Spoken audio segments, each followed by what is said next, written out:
Estás escuchando El Despertar, un podcast dedicado al estudio de la Biblia y enseñanzas para las mujeres y su diario vivir. ¿Qué tal, chicas? Espero se encuentren bien. Estoy en reemplazo de Marta Villalobos, que está un poco indispuesta. Les manda saludos y a la vez pues les animo a que puedan estar orando por ella porque está pasando por una influencia bastante fuerte. Bueno, vamos a estar orando para iniciar en este tiempo que vamos a estar estudiando los capítulos del 16 en adelante. Y bueno, le damos gracias a Dios por su magnífico amor para con nosotros, por su bendición de poder tener la palabra, estudiarla y poder comprenderla. Y en esta mañana queremos pedirte, Señor, que tú nos ayudes a poder abrir nuestros ojos espirituales y escuchar y ver y comprender lo que tú nos quieres decir y también comprender los tiempos en que nos encontramos, Padre. Bendice a cada persona que está escuchando estos estudios, Señor, en tu nombre. Amén. Muy bien, vamos a dar inicio con la lectura. Vamos a estar leyendo nuestras Biblias, el capítulo 16. Yo estoy con la versión Reina Valera y bueno, vamos a leer lo que dice. Entonces los fariseos y los saduceos se acercaron y poniendo a prueba a Jesús, le pidieron que les mostrara una señal del cielo. Pero él les dijo: al caer la tarde, ustedes dicen, hará buen tiempo porque el cielo está rojizo, y por la mañana, hoy habrá tempestad porque el cielo está rojizo y amenazador. Saben ustedes discernir el aspecto del cielo, pero no pueden discernir las señales de los tiempos. Una generación perversa y adúltera busca una señal, y no se les dará señal, sino la señal de Jonás. Y dejándolos, se fue. Los discípulos, al pasar al otro lado, se habían olvidado de tomar panes. Entonces Jesús les dijo: estén atentos y cuídense de la levadura de los fariseos y saduceos. Y ellos discutían entre sí, diciendo: ¿nos dice por qué no hemos tomado panes? Pero Jesús, dándose cuenta, dijo: hombres de poca fe, ¿por qué discutís entre ustedes que no tienen pan? ¿Todavía no entienden ni recuerdan los 5 panes para los 5,000? ¿Y cuántas cestas recogieron? Ni los 7 panes para los 4,000. ¿Y cuántas canastas recogieron? ¿Cómo es que no entienden que no les hablé de los panes? Pero cuídense de la levadura de los fariseos y de los saduceos.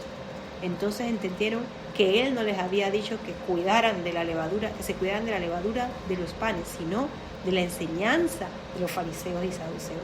Cuando Jesús llegó a la región de Cesarea de Filipo, preguntó a sus discípulos: ¿quiénes dicen los hombres que es el Hijo del Hombre? Y ellos respondieron: unos Juan el Bautista, otros Elías, pero otros Jeremías, algunos de los profetas. ¿Y ustedes quiénes dicen que soy yo?, les preguntó Jesús. Simón Pedro respondió: tú eres el Cristo, el Hijo del Dios viviente. Entonces Jesús le dijo: bienaventurado eres, Simón, hijo de Jonás, porque esto no te lo reveló carne ni sangre, sino mi Padre que está en los cielos. Yo también te digo que tú eres Pedro, y sobre esta roca edificaré mi iglesia, y las puertas de los Hades no prevalecerán contra ella.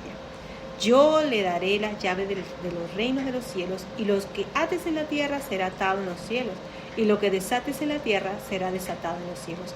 Entonces ordenó a los discípulos que nadie le dijeran que él era el Cristo.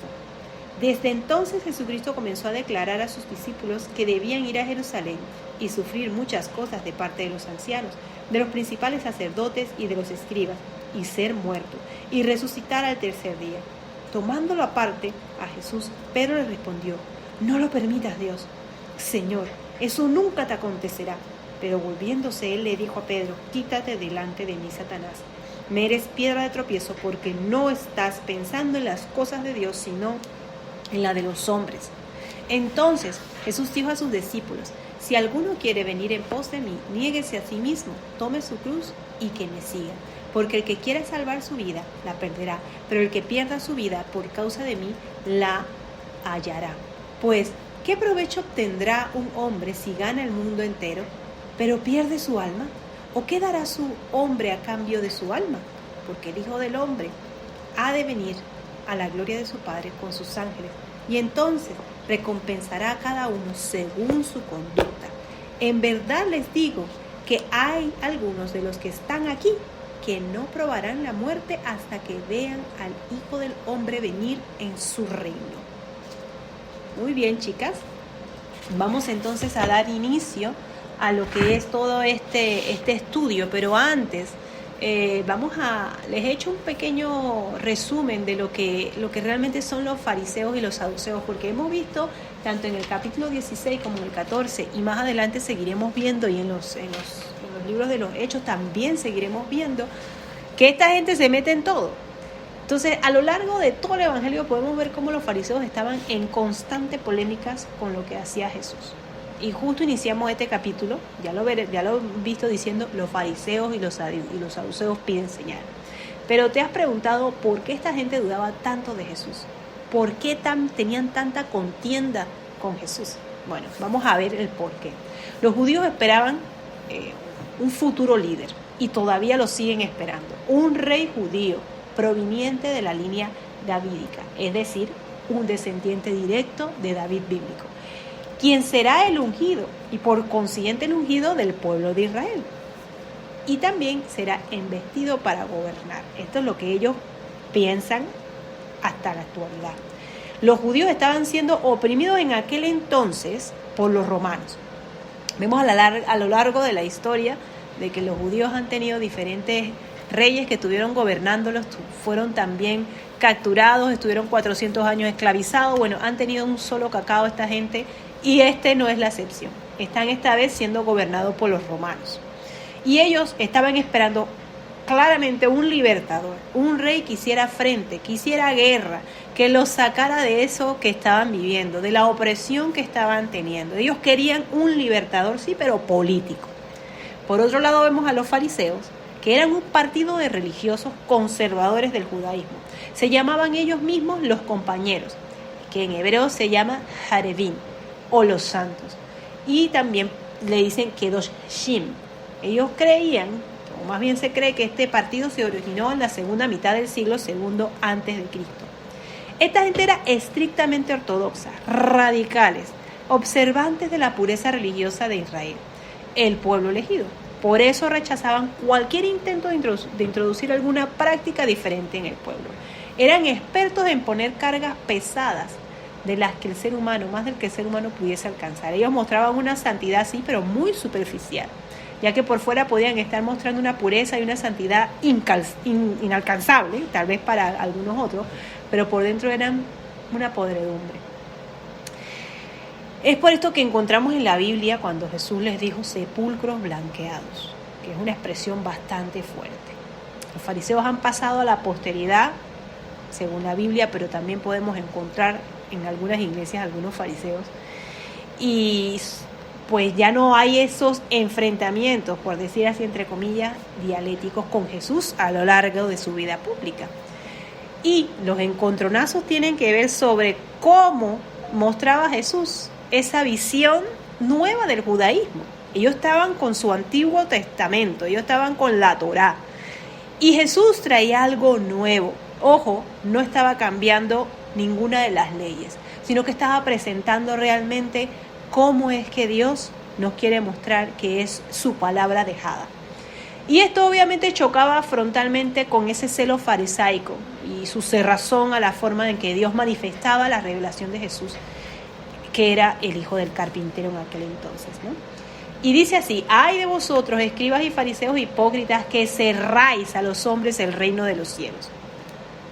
Jesús usa para ellos esta comparación, que es la más fuerte, como les he dicho en el Evangelio, al llamarlos sepulcros blanqueados, relucientes por fuera, pero llenos de podredumbre repugnante, destapando su hipocresía. Imagínese usted que agarre un sepulcro y usted lo abre. Usted lo único que va a oler ahí y a ver es algo repugnante. Bueno, esto era lo que ocurría con esta gente, que era totalmente hipócrita. Ellos ponían un peso insoportable sobre la conciencia del pueblo a base de las normas y leyes para mantener y, según ellos, recuperar esa pureza frente a Dios. Por otro lado, los saduceos eran un grupo religioso político que tenían mucho poder entre el pueblo de Israel. En ocasiones los saduceos se enfrentaban a Jesús, intentaron ponerle trampa, como lo vemos en Mateo 16:1, Marcos 12:18, y luego pues se opusieron a la predicación de los apóstoles. Algunos piensan que los saduceos históricamente han sido llamados sadoquitas o texudukim porque fue fundado por un hombre que se llamaba Sadoc o Taxadoc en el siglo II a.C. Otra corriente de pensamiento sostiene que la palabra saduceo está relacionada con la palabra hebrea sadak, que quiere decir justo. Los saduceos eran una clase aristocrática, chicas, eran pijos, yeyes, como quieran ponerlo según el país donde están. Esta gente era de mucho dinero. Ellos pues estaban en el templo muy pendientes de todo lo que ocurría. Eran ricos y ocupaban puestos de poder, tales como el jefe de los sacerdotes o el sumo sacerdote. Y, ojo, ocupaban la mayoría del 70% de los puestos, más bien los 70 puestos del consejo gobernante llamado Sanedrín. Los saduceos procuraban mantener la paz. Esta gente era un balance. Ellos no querían meterse con nadie, así que muchas veces en los acuerdos y decisiones de Roma, Israel, que estaba bajo entonces el control de esta gente, parecían estar más preocupados por la política que por la religión, puesto que eran complacientes con Roma y constituían esa clase adinerada. No se relacionaban bien con las personas del común, ni tampoco los tenían en mucha alta estima. Los ciudadanos del común se relacionaban mucho mejor con lo que era el partido de los fariseos. Eso suena muy así como muy político, pero es que realmente todo lo sucedido con respecto a la muerte de Jesús y toda esta gente era política pura. Aunque los saduceos ocupaban la mayoría de los puestos en el Sanedrín, la historia indica que la mayor parte del tiempo tenían que secundar las ideas de la minoría farisea, porque los fariseos eran más populares que ellos. No todos los sacerdotes eran saduceos, pero sí muchos de ellos. Los saduceos perseveraban, ¿verdad?, en la autoridad de Dios escrita, especialmente los libros de Moisés, del Génesis al Deuteronomio. Si bien se les puede elogiar por esto, definitivamente no eran perfectos en sus puntos de vista doctrinales. La siguiente es una breve lista de las creencias saduceas que contradicen las escrituras. 1. Los saduceos eran extremadamente autosuficientes. Claro, tenían mucho dinero, al punto de negar la intervención de Dios en la vida cotidiana. 2. Negaban todo tipo de resurrección de los muertos. Mateo 22-23, Marcos 12-18-27 y Hechos 23-8 nos dan fe de esto. A causa de esta creencia, los saduceos se resistieron fuertemente a la predicación de los apóstoles de que Jesús había resucitado entre los muertos. 3. Negaban la vida después de la muerte, afirmando que el alma perecía al morir y por lo tanto negaban cualquier castigo o recompensa después de la vida terrenal. 4. Negaban la existencia de un mundo espiritual, es decir, de los ángeles y de los demonios. Ya que los saduceos eran básicamente un partido político, más que una secta religiosa, no se preocuparon por Jesús sino hasta que tuvieron miedo de que él pudiera llamar la atención de los romanos. En ese momento los saduceos se unieron. Dice, mira, hay que hacer una colación. ¿Cómo es? Colación, no me acuerdo cómo es que le dicen. Y conspiraron para dar muerte a Cristo. Esto lo vemos en Juan 11, 48, 50, Marcos 14, 53 y el 15, 1. Hay otras menciones también de los saduceos en el Hecho 4, 1 y en el 5, 17. Y los saduceos estaban implicados en la muerte también de Santiago, el hermano de Juan, que eso lo vemos en Hechos 12, del 1 al 2. Esta gente eran terribles, eran unos sicarios. El historiador Josefo también relaciona a los saduceos con la muerte de Santiago, el hermano de Jesús. Esta gente no solamente quería gobernar o estar acorde con los políticos, sino que desaparecían a todo aquel que no les llevase el juego a ellos o que le llevase la contraria. Como los saduceos no dejaron ninguna descripción escrita de sí mismos, todo lo que sabemos sobre lo que creían o lo que hacían es lo que encontramos en la Biblia y en fuentes de segunda mano. De acuerdo con la mayoría de los registros históricos, entre los que se incluyen los de Josefo, los saduceos eran groseros, arrogantes, ávidos de poder y rápidos para disputar con lo que no estaban de acuerdo con ellos. ¿Les suena parecido a alguna persona cercana? Pues yo ya saben, un término nuevo, decirle eres bien saduceo, en vez de decirle eres bien arrogante. Los saduceos dejaron de existir como un grupo en el año 70 después de Cristo, cuando los romanos destruyeron Jerusalén y el templo. La hostilidad como la necesidad se asocian con lo que sea. Es de lo que más extraño al descubrir una coalición de fariseos y saduceos. Por eso es que vemos en este capítulo que esta gente se une para hacer caer a Jesús. Representaban creencias y políticas que eran diametralmente opuestas. Los fariseos vivían pendientes de los detallitos más insignificantes de la ley oral de los escribas, y los saduceos rechazaban totalmente esa ley. Así que ¿cómo podían estar todos juntos? Y no reconocían más autoridad que la ley escrita en el Antiguo Testamento como única norma de fe y de conducta. Lo que pedían los fariseos y los saduceos era una señal. Como ya hemos visto, los judíos esperaban que un profeta o un mensajero de Dios acreditara su misión con alguna señal extraordinaria. Esto lo vemos en Mateo 12, 38 al 40. Jesús le dice en su respuesta que la señal ya está presente para los que tenían ojos para ver. Eran expertos pronosticando el tiempo. Sabían muy bien lo que el campo decía, pero no podían ver la señal que tenían por delante. Muy bien, ya les he hecho un resumen de lo que son esta gente. Ahora vamos de lleno a lo que es el estudio del día de hoy. Tal vez no se los dé todo para no alargarles el estudio. Y vamos a ver que el tema es la continuación del conflicto que tienen los fariseos con los saduceos. Jesús pidió una confesión de sus discípulos y Pedro habló en el nombre del grupo. Jesús le confrontó por primera vez con la iglesia, su muerte y su resurrección. Y en el primer párrafo se nos relata la ocasión en que los fariseos y los saduceos pidieron una señal. Y esta segunda vez los fariseos y los saduceos piden esa señal del cielo y el Señor los remitió nuevamente al profeta Jonás. En Mateo 12, 38 los escribas y los fariseos habían pedido una señal. Y en aquel momento el Señor les presentó la señal de Jonás. Iba a hacerlo otra vez, pero primeramente les llamó la atención al hecho de que, aunque ellos eran efectivos en predecir el tiempo, no parecían capaces de reconocer las señales de ese tiempo. Y yo quiero hacer un hincapié en esto. En estos momentos hay señales en el mundo entero que nos están diciendo todas las profecías que tenemos en el libro que es la Biblia, tanto en Daniel como en Apocalipsis. Si usted no ha leído estos libros, va a estar igual de perdido que los saduceos y los fariseos. No va a estar clara en las señales que se están dando para que el pueblo sea consciente de que Jesús viene pronto. Y te vas a quedar si tú no estás lista, si tú no tienes tu lámpara encendida, como las 10 vírgenes, que estaban unas 5 con aceite y otras 5 no tenían aceite, va a llegar el novio y se van a quedar las que no tienen aceite. Así que yo te animo a que tú estudies la palabra como lo estamos haciendo. Tú mires las cosas que están ocurriendo, que son señales claras de que Jesús viene pronto. Y dice, una generación perversa y adúltera busca señal, y no se les dará señal sino la señal de Jonás, y dejándolos se fue. Nuestro Señor les había presentado muchas señales en aquel entonces, pero ellos no las aceptaron. Las señales tenían que ser acorde a lo que ellos querían.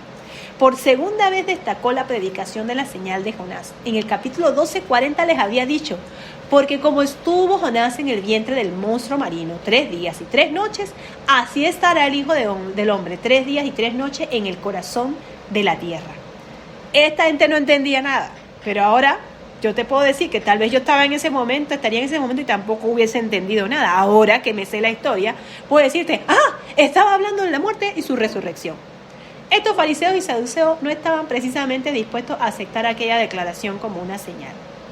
En este capítulo veremos 3 puntos de vista sobre Jesús. Los fariseos y los saduceos le consideraban un impostor.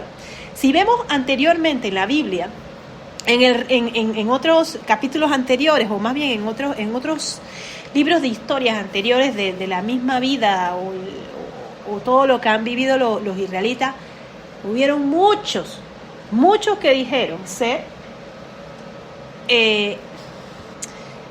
y bueno, los fariseos y los saduceos estaban pues otra vez pidiendo esta señal, y Jesús les dijo que no les daría ninguna señal, sino pues la señal de los profetas que había tenido con Jonás.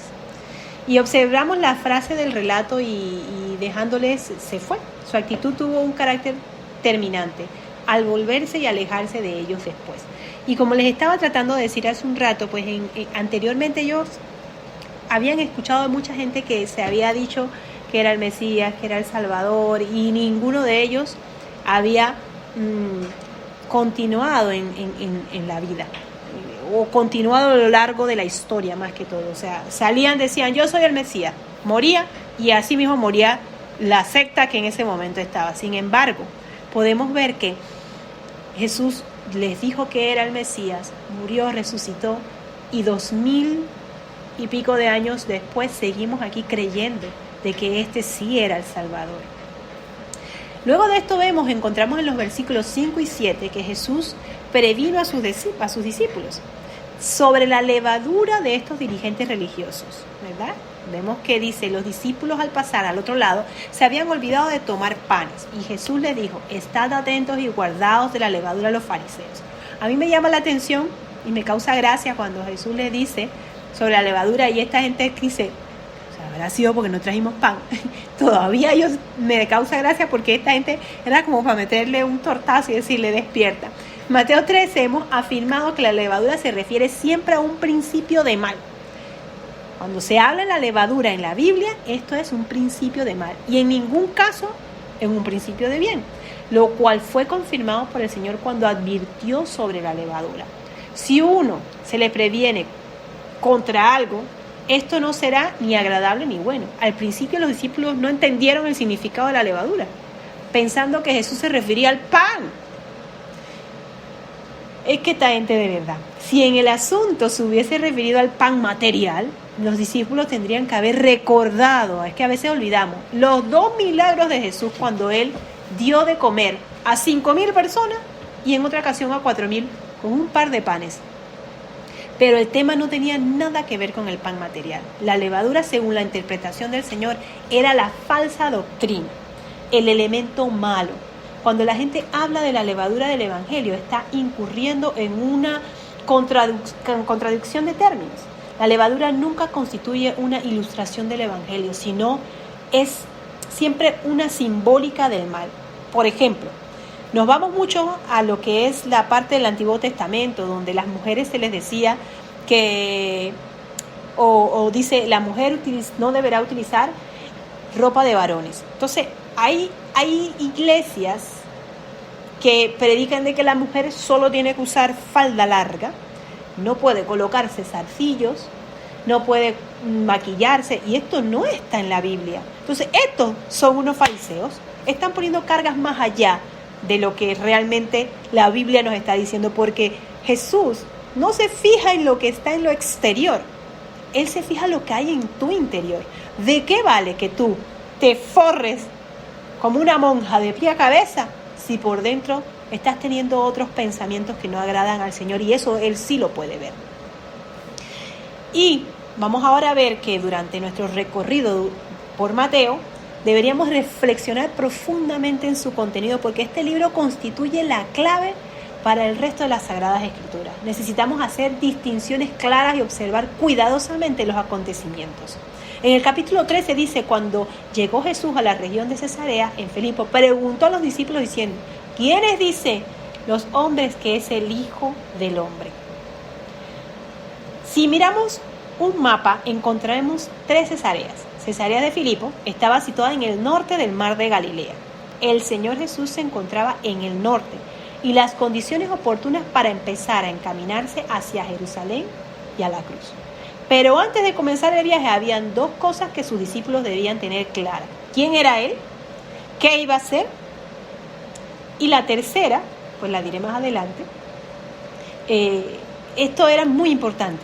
Si ellos no tenían claro estas 2 realidades, son 2, perdón, estas 2 realidades, pues no estaban haciendo nada, porque eso debe ser la idea clara para ser cristiano. ¿Quién es Él y qué iba a hacer?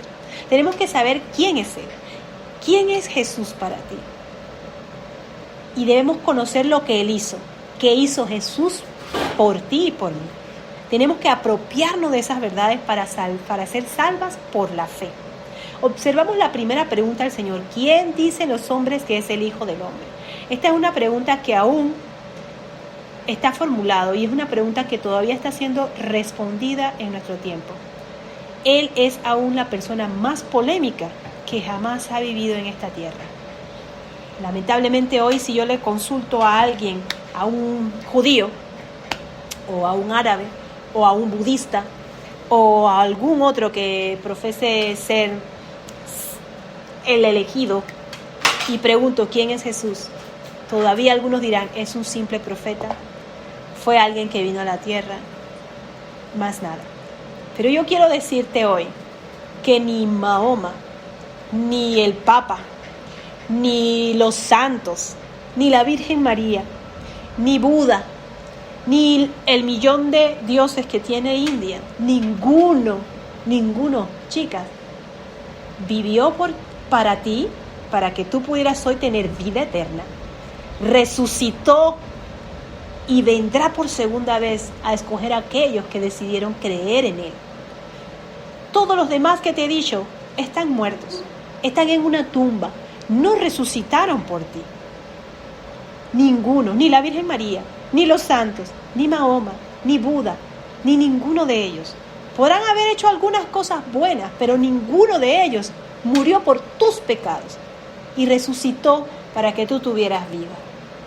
Algunos pensaron que Jesús era el Juan el Bautista y que había sido un gran hombre, y la gente así lo reconoció. En nuestro tiempo mucha gente piensa que Jesús fue un gran maestro. En aquel tiempo también hubo quienes dijeron que Jesús era Elías, el profeta, que había sido ciertamente un gran personaje. Igualmente hay muchas personas en la actualidad que no ponen en duda la grandeza de Jesús. Le consideran una buena persona. Otros pensaron que Jesús era Jeremías, el profeta que lloraba. Y la gente había visto llorar a Jesús. Así que aquellas multitudes le reconocieron el mérito de ser un gran profeta. ¿Cómo puede verse? Había una gran variedad de puntos de vista sobre la persona de Jesús. Y estas eran las opiniones de la gente corriente de aquella época de la nuestra. Pero luego el Señor Jesús se dirigió a sus apóstoles. Leemos en el capítulo 15 y 16 y les dijo: ¿y vosotros quiénes decís que soy yo? Respondiendo Simón Pedro dijo: tú eres el Cristo, el Hijo del Dios viviente. Había llegado el día en que los discípulos tenían que tomar una decisión y hacer una confesión evidente. Simón Pedro fue el portavoz del grupo y dijo: tú eres el Cristo, que significa el Mesías, el ungido, aquel que había sido predicho en el Antiguo Testamento. Y el Señor Jesús era el cumplimiento de aquellas profecías, aunque dicen los judíos que no la cumplían. Pero si nos vamos con Biblia en mano y lo que hoy sabemos de Jesús, sabemos que cumplió todas y cada una de las profecías. Solamente que los saduceos y los fariseos querían que se cumplieran a su manera y a su criterio y bajo su estándar. Hasta este momento, esta fue la mejor confesión y el más alto tributo que le pudo dar a Jesús. Y vemos su reacción. Jesús respondió y le dijo: bienaventurado eres, Simón, hijo de Jonás, porque esto no te lo reveló ni carne ni sangre, sino mi Padre que está en los cielos. Solo el Espíritu Santo puede hacer que Cristo sea conocido por una persona. Ningún ser humano puede hoy llamar a Jesús Señor, sino por medio del Espíritu Santo. Solo el Espíritu de Dios puede tomar las cosas de Cristo y revelarlas a nosotros. Y yo oro en este momento por todas las que nos escuchan, que puedan tener ese encuentro con Jesús. Que el Espíritu Santo puede darle a ti que nos escuchas esa revelación de que Él es el Hijo y el único y el verdadero. Por eso Jesús le dijo a Pedro: ningún hombre te ha revelado esto. Mi querida amiga, tú puedes conocer a Jesús hoy exactamente de la misma manera, si el Espíritu de Dios se hace real en ti. Y vamos a continuar viendo lo que dice el versículo 18. Yo también te digo que tú eres Pedro, y sobre esta roca edificaré mi iglesia, y las puertas del Hades no prevalecerán contra ella. Vamos a examinar cuidadosamente este versículo, ya que a raíz de esto, la Iglesia Católica dice que es Pedro el que es el dueño de todo esto, ¿no? De todo este asunto. Vamos a aclararlo. ¿Sobre qué roca edificó Jesús su iglesia? No fue sobre Pedro, ¿ah? Hay algunos que dicen que la iglesia fue edificada sobre Simón Pedro. Bien, obviamente no es así, porque Pedro era un hombre común y cualquiera, con errores, con defectos y con muchas situaciones. Porque hay un juego de palabras en griego original que dice: tú eres Petros, en pequeño trozo de roca, y sobre esta Petra, roca firme, sólida, edificaré mi iglesia. Otros creen que Cristo estaba edificando su iglesia sobre la confesión que hizo Pedro. Bueno, hay gente que no está de acuerdo en ella. ¿Quién es la roca? Yo quiero que tú te preguntes hoy, ¿quién es la roca? La roca es Cristo. La iglesia está edificada sobre Cristo. Él es el fundamento. Y tenemos la explicación misma de Simón Pedro al respecto. En su primera carta 2:4 dice, viniendo a él como una piedra viva desechada por los hombres, pero escogida y preciosa delante de Dios. El apóstol Pablo citó luego al profeta Isaías 28:16 que dice, he aquí pongo en Sión una piedra escogida, una piedra angular. El que crea en él no será avergonzado.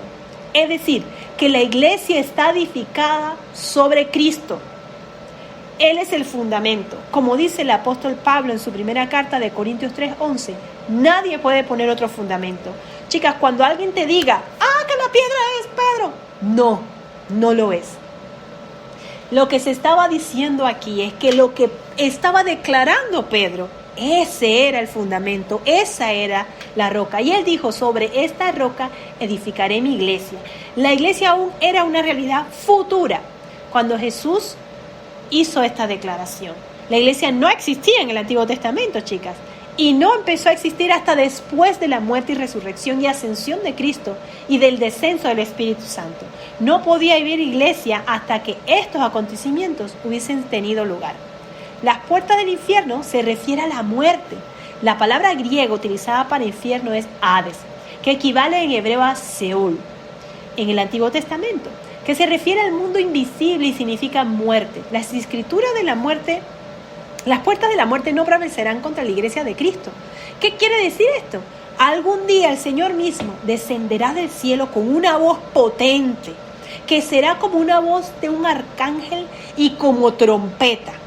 Y los muertos en Cristo seremos resucitados. O tal vez esté todavía yo viva y podré ascender al cielo sin haber muerto. Verdaderamente las puertas de la muerte no triunfarán contra su iglesia. Yo te quiero animar a que tú examines, no sé qué edad tienes, pero lo que estás viviendo ahorita es corto. Y lo que vas a vivir después de la muerte es eterno.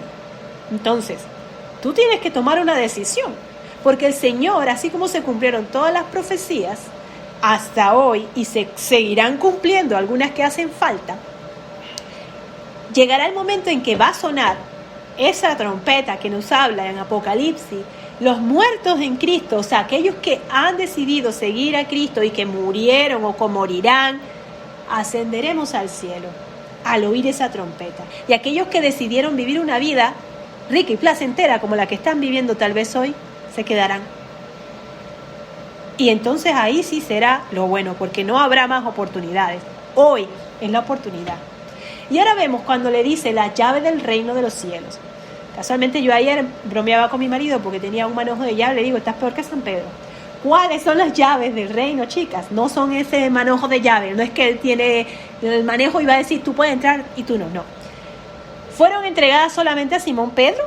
No. Jesús las entrega a aquellos que hacen la misma confesión que hizo Pedro. O sea que si tú confiesas que Jesús es el Señor y que Él vendrá y que Él murió y resucitó, tú tienes ese acceso, tú tienes esa llave, tú tienes la entrada para el cielo. Si tú eres un hijo de Dios, tienes la llave igual que cualquier otra persona que la tenga.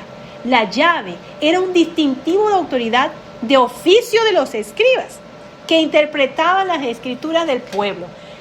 ¿Ven por qué es importante estos estudios? Tú no puedes tener un trozo o una oración y ya de eso decir, esto es. No, tú tienes que estudiar todo lo que significaba y el por qué lo estaba diciendo. Entonces, tener una llave era un símbolo de autoridad.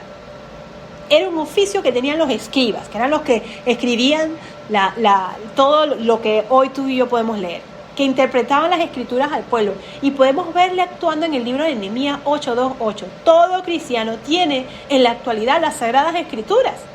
Tú tienes hoy acceso a la Biblia. Y después les diré cómo fue que hemos podido tener acceso a esto, porque no fue tan fácil. Y por consiguiente, tienes la llave. La Biblia es tu llave porque tú puedes leer y encontrar en ella salvación. Y cada vez que la leas y cada vez que la estudies vas a poder encontrar cosas nuevas y vivas para ti. Si nos callamos o ocultamos ocultamos la palabra, es como si atásemos en la tierra. Si comunicamos y proclamamos la palabra, es como si desatásemos en la tierra. Ningún ser humano o iglesia en particular tiene las llaves con exclusión de todos los demás creyentes. Y me río porque en la antigüedad, aunque todavía hay sectas como estas, en el tiempo de los católicos había, en el católico donde estaba todo esto de que solamente los obispos podían leer la Biblia, no era accesible para las demás personas tener la Biblia. Porque si tú hubieses vivido en el tiempo de, ¿cómo es que se llama? De cuando mataron a la gente, ya no me acuerdo el nombre de esto, que en nombre de Dios mataban un montón de gente. Esta gente, ellos solamente podían tener acceso a la Biblia. Y si alguien tenía la Biblia, pues lo quemaban ya, porque dice que esta era una bruja o lo que sea, y no podían tener acceso a la Biblia. Querían solamente ellos tenerlo, y eso no es lo que el Señor nos ha indicado. Tú tienes hoy la responsabilidad de proclamar el Evangelio, porque es el único mensaje que puede salvar a una persona.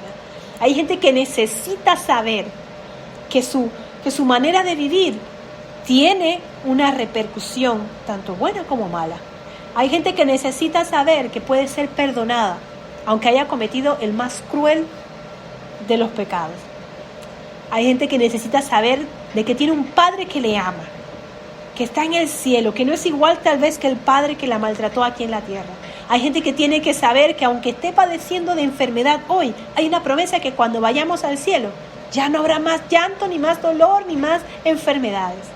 Por lo tanto, tú que estás escuchando esta palabra, están siendo reveladas para ti, para que tú tengas la responsabilidad de decir: hoy acepto a Jesús como mi Salvador, acepto su Espíritu Santo, acepto ser guiada por su palabra a través de la Biblia.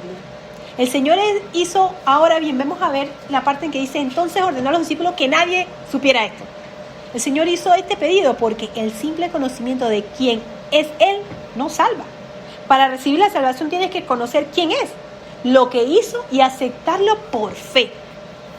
Yo realmente a veces le digo a la gente que es atea o agnóstica que necesitas tener más fe en que no existe Dios o Jesús a confesar con tu boca de que sí existe el Señor. Y en el párrafo siguiente dice: Jesús anuncia su muerte. Vemos algo interesante. Pedro acababa de decir: tú eres el Cristo, pero ahora vamos a ver cómo mete las patas.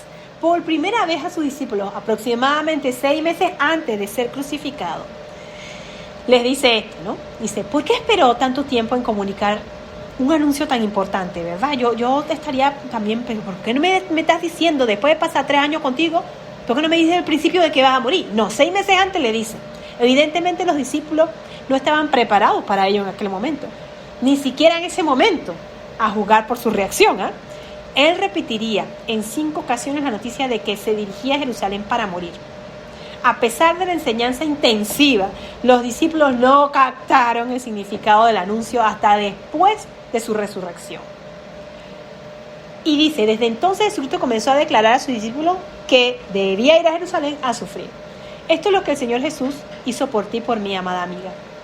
Este es el Evangelio, que Cristo murió por nuestros pecados conforme a las Escrituras, fue sepultado y resucitó, como ya hemos dicho, y quiero hacer un paréntesis: resucitó y más de 500 personas fueron sus testigos. Como ya hemos dicho, tienes que saber quién es Él y lo que hizo por ti. Si sabes estas verdades y por la fe crees y lo aceptas, ya eres salva. Esto no había sido revelado antes, excepto a Nicodemo. El principio, el que, no sé si recuerdan, no sé si se los he mencionado, el principio del ministerio de Jesús, como está relatado en el Evangelio de Juan, no se los he mencionado, 3:1-16, que dice así: y tomándole aparte, Pedro comenzó y le dijo: no hagas esto, Señor. Y Jesús lo reprende, dice: quítate de mí, Satanás. Esencialmente lo que Pedro estaba diciendo era: eres el Mesías, el Hijo de Dios, tú no debes pues ir a la cruz. Era evidente que la cruz no estaba en lo absoluto en el pensamiento de los apóstoles. Es una acción satánica, por decirlo así, negar estos hechos y verdades del Evangelio, que Jesús murió en una cruz por nuestros pecados, fue sepultado y resucitó. La muerte sustituta de Cristo es lo único que puede salvarnos. Pero más tarde el apóstol Pedro en su primera carta 2:24 escribiría: y él mismo llevó nuestros pecados en su cuerpo sobre la cruz, a fin de que muramos al pecado y que vivamos a la justicia, porque por sus heridas fuiste sanado. ¡Qué transformación! Vemos un Pedro que era considerado uno de los discípulos del rayo. El tipo siempre andaba haciendo estragos y tenía un carácter espantoso, y vemos ahora un Pedro transformado. Tendría una transformación lugar en un futuro en la mente de Pedro. Pedro era otro, pero en este incidente relatado por Mateo, primero dudó decir por el Espíritu de Dios que Jesús era el Hijo de Dios. Y sin embargo, primero dijo eso, ¿no? Por el Espíritu de Dios le dijo, era el Hijo de Dios. Más adelante, momento después, dijo, apártate de mí, Satanás. Una cosa impresionante. Bueno, y en el versículo 24 dice: entonces Jesús dijo a sus discípulos: si alguno quiere venir en pos de mí, niéguese a sí mismo. Tú ya sabes que la persona a quien resulta más difícil negar algo eres tú mismo. O sea, negarte a ti misma es lo más difícil. Negarse a uno mismo significa colocar mi ego fuera de la escena y poner en su lugar a Cristo. Es decir, si una persona te hace algo que te hace enojar, es sacar eso y poner las enseñanzas de Cristo. ¡Qué difícil! Y con respecto a la cruz, no tenemos que llevar la cruz de Cristo, sino nuestra propia cruz. Si hemos de seguirle, hay una cruz para ti y otra para mí. Finalmente vamos a leer el versículo 25 y 27, aclarando que trataremos el versículo 28 en más adelante. Y dice: porque el que quiera salvar su vida la perderá, pero el que pierda su vida por causa de mí la hallará. Chicas, el sendero que Jesús y sus seguidores recorrerían sería de penalidades y sufrimientos, pero al perder así su vida hallarán una mejor. El que no asumiera el riesgo incluido en convertirse en un discípulo del Señor Jesucristo, a la larga perdería su vida.